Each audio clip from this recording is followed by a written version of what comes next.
Est-ce que vous connaissez Internet? C'est une question légitime que j'aurais pu vous poser il y a 30 ans. Mais aujourd'hui, tout le monde connaît Internet. Que ce soit pour les mails, pour les vidéos, pour le streaming, pour les jeux, Internet est partout. Mais êtes-vous sûr de vraiment connaître Internet? Internet commence son histoire dès les années 60, où les premiers livres et textes théoriques apparaissent.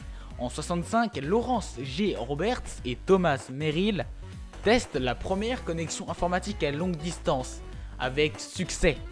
Suite à beaucoup d'améliorations, en 1972 naît le courrier électronique. Puis, au début des années 90, tout cela devient civil. Et pof, tout explose. 1990, création du web. 1993, premier navigateur internet. Puis création d'Amazon et de Netscape en 94. d'eBay en 95, tout cela porté par AOL, créé dès 1985. En septembre 2014, Internet a dépassé le milliard de sites web, pour près de 3 milliards d'internautes. Internet est une utopie poussée par l'armée américaine qui envoyait un bon moyen de communication. Puis, plus tard, par Tim Berners-Lee, un informaticien anglais, qui s'était très bien rendu compte que la popularisation et la démocratisation de quelque chose se fait par l'accessibilité de cette dernière. En d'autres termes, plus c'est simple, plus c'est utilisé. Ce n'est pas pour rien que Sir Timothy John Berners-Lee, de son nouveau nom, est considéré comme l'inventeur du World Wide Web. Il a fait beaucoup pour pouvoir démocratiser et simplifier Internet. C'est d'ailleurs lui qui a également inventé le HTML. Le but, créer un langage commun utilisable par tous et qui permettrait de créer des sites web. Vous l'avez peut-être jamais remarqué, mais Internet est très hippie. Tout le monde a accès à Internet, gratuitement. Créer des sites web est très simple et accessible, et avec quelques bidouilles complètement gratuits. Internet suit un principe de neutralité. Aucune source, aucun receveur, aucun protocole et aucun site ne doit être ni mis en avant ni mis en arrière. Tous les sites sont égaux et vous pourrez retrouver tout ce que vous voulez sur le web à la seule condition de chercher. Bon, fun fact, 80% des images d'internet sont des images de femmes nues.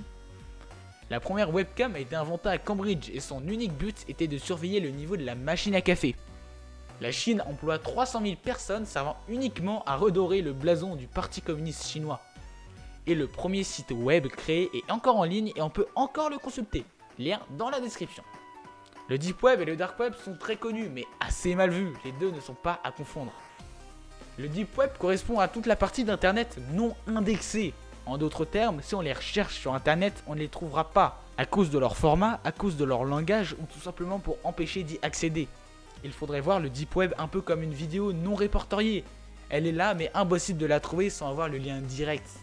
Le Dark Web par contre est un peu plus illicite pour le coup. Cela compte les pages, répertoriées ou non, qui vont être censurées par les moteurs de recherche. Ainsi, elles sont là, mais sans une technique très élaborée, comme celle de Tor par exemple, on ne peut pas accéder à la page. Tor, le plus connu des moteurs de recherche pour le Dark Web, a d'ailleurs un système assez complexe de sécurité, qui me prendrait plusieurs longues minutes à expliquer. D'ailleurs, il ne faut pas confondre Internet et le web. Internet, c'est l'infrastructure. Alors que le web est un service bien précis qui permet de voir des images, du son et de la vidéo au moyen d'un navigateur internet comme Firefox, Chrome, Opera, Edge, etc. D'ailleurs, est-ce que vous savez que Internet Explorer a été le navigateur internet le plus utilisé au monde entre la fin des années 90 et jusqu'à 2012? Bon, depuis 2015, il est remplacé par Microsoft Edge qui est beaucoup mieux mais pas exceptionnel.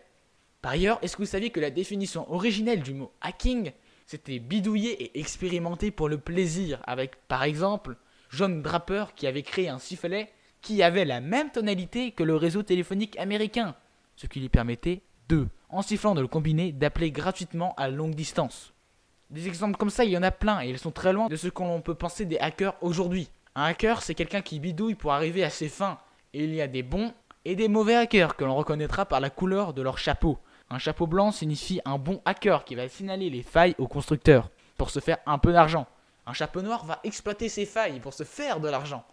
Et un chapeau gris va être opportuniste et va faire ce qui va lui donner le plus d'argent. Si je vous parle des hackers, c'est qu'ils ont un rôle très déterminant sur Internet et le web. S'il n'y avait pas les hackers, il y aurait un tas de choses auxquelles vous n'aurez pas eu accès. Je pense notamment à la musique, aux jeux vidéo, au streaming et à YouTube. Non mais je vous vois, bande de petits coquinous. Je sais que vous avez craqué Minecraft quand vous étiez en 6ème. N'essayez pas de me le cacher. Bref, les hackers ont une part déterminante dans le futur. Et sont pas mal responsables de toute la liberté que l'on a et que l'on aura dans le passé comme dans le futur. c'est la fin de cette vidéo. J'espère qu'elle vous aura appris des choses et que ne vous ennuyez pas trop pendant le confinement. En tout cas, moi, je vais continuer à glandouiller. N'oubliez pas que toutes les sources sont dans la description et que l'abonnement, ça fait très plaisir. Allez, salut à tous, c'était Screenny.